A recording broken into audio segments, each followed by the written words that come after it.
A Likkle Miss Lou, how Jamaican poet Louise Bennett Coverley found her voice. Written by Nadia L. Hone, illustrated by Eugenie Fernandez.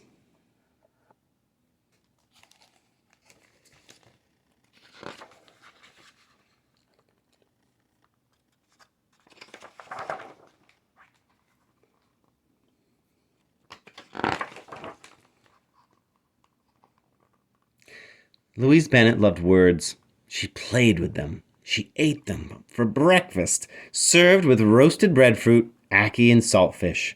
She swallowed each word whole. When it came to speaking, Louise's words got stuck in her throat, but she found a way to unlock them. Her pen was the key, and her notebook the door.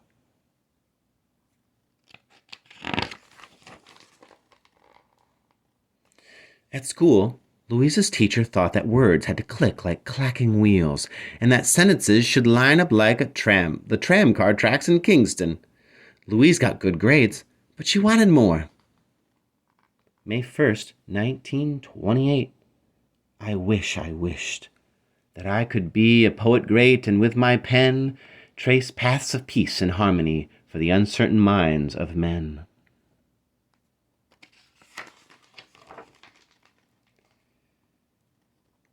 Each day she passed the men working on the Kingston streets, weary and glistening in the broiling heat. They heaved and huffed, filling the sides of the dirt road in a rhythm. Hill and gully rider, hill and gully, hill and gully rider, hill and gully. And I bend dung low dung, hill and gully, and I bend dung low dung, hill and gully.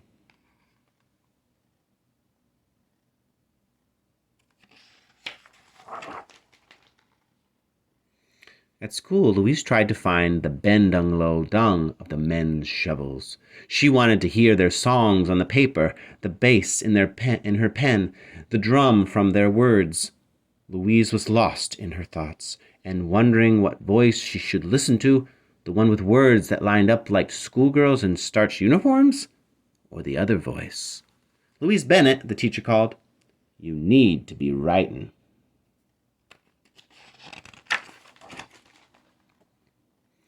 One day, Louise got on a crowded tramcar to go to the picture show.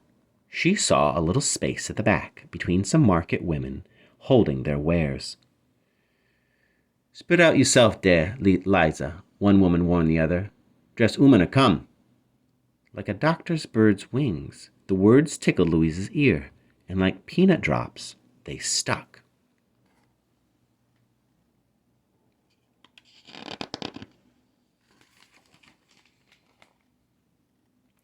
That evening, Louise sat down to do her homework. The special words snuck into the margins of her notebook pages. Something smart, something clever. What's this? Her teacher asked in class the next morning. This is not fit for a top school. It is certainly not why your mother sent you here.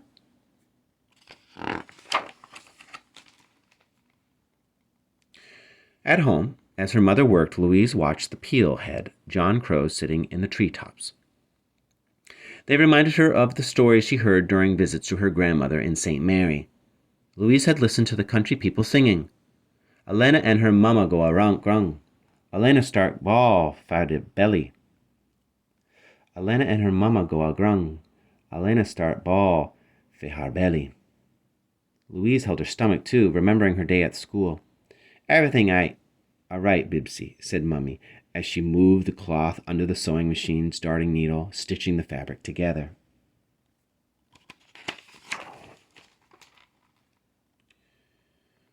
That night, Louise heard the door creak open and clang shut. The teacher lady was leaving as the Higgler lady came in. Their words danced through the walls lively, and Louise's ears perked up. Good evenings, Mrs. Robinson. I must say I love this silhouette. Come here, Ma. Now, miss, the frock fit you nice. Mrs. Robinson, you have outdone yourself once again. That style wearing now. Louise drifted off to the rhythm of Mummy's heeled toe hitting the tiled floor and lifting the pedal.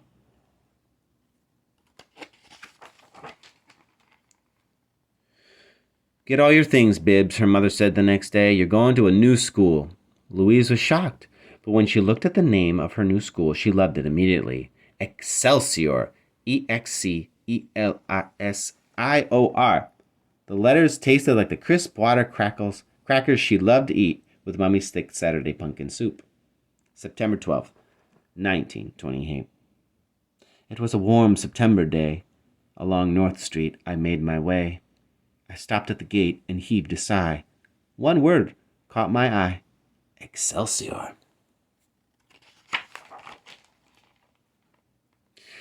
At Louise's new school, teachers encouraged students to memorize poems. Then on Friday afternoons, they recited them aloud. Louise thought of speaking in front of her new friends and teachers, and she panicked. The words lodged in her throat again.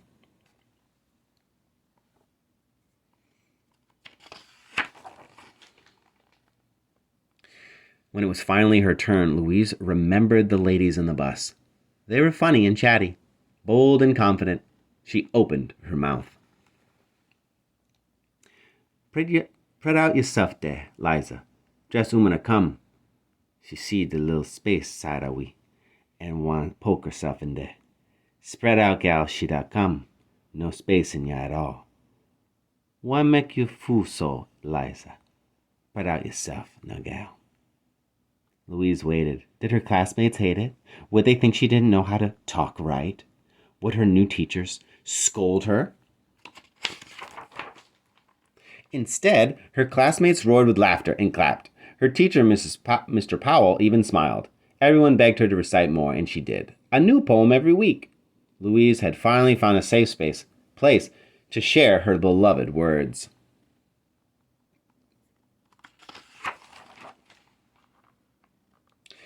And one day she would take them to the world. A note from the author. During one of Louise's performances, the playwright Eric Chalk Talk Coverley sat in the audience. A friend had shown him some of Louise's poetry, and he liked it right away. At the end of the show, Louise won a book for outstanding literary talent. She asked Mr. Chalk Talk to sign it. Great success to you. You possess an unusual talent. Develop it, he wrote.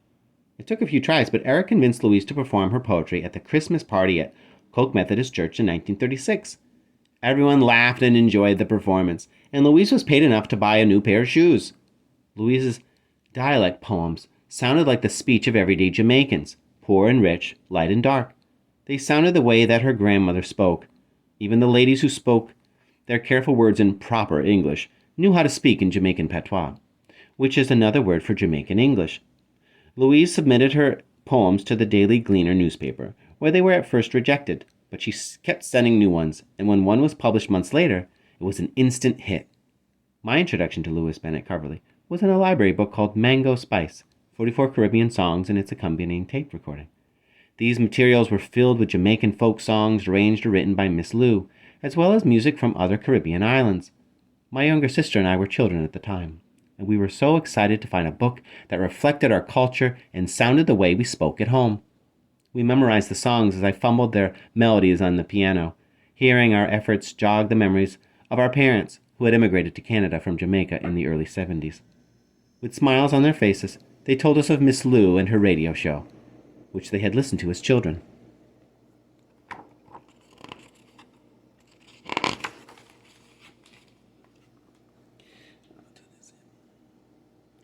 Born in Kingston, Jamaica on September 7, 1919, Louise Bennett Coverley was raised by her mother, Corrine Robinson, a dressmaker, after her father, Augustus Cornelius Bennett, passed away. After her time at Excelsior College, Louise decided to get more formal training in drama. She was offered a scholarship to the Royal Academy of Dramatic Art in London, England, in 1945. She was the first black student. She was also the first black person to host a radio show on the BBC, a British radio network that broadcasts its programs around the world. Louise Bennett Coverley's impact has been felt throughout the Caribbean diaspora and the world. She shared the mento, folk songs, proverbs, and stories of Jamaica in her books and in her performances on stage, on the radio, and on Ring Ding, a children's television show. She married Eric Choctaw Coverley in 1954, and they worked together on many projects.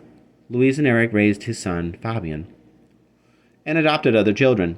Louise lived in Jamaica, the United Kingdom, and the United States, and she spent the last 20 years of her life in Canada, where she died in 2006. I would have loved to meet Miss Lou. Like her, I'm a teacher and an author, and a budding playwright, and I love to sing and perform Caribbean folk songs dressed in traditional costumes. Miss Lou performed in Jamaican English at a time when speaking the language was discouraged. Thanks to her, patois was embraced internationally, and she created spaces for poets like Muda Baruka and Linton Kwesi Johnson, and singers like Bob Marley and Harry Belafonte. My first picture books, Malika's Costume and Malika's Winter Carnival, are written in both standard English and Caribbean patois.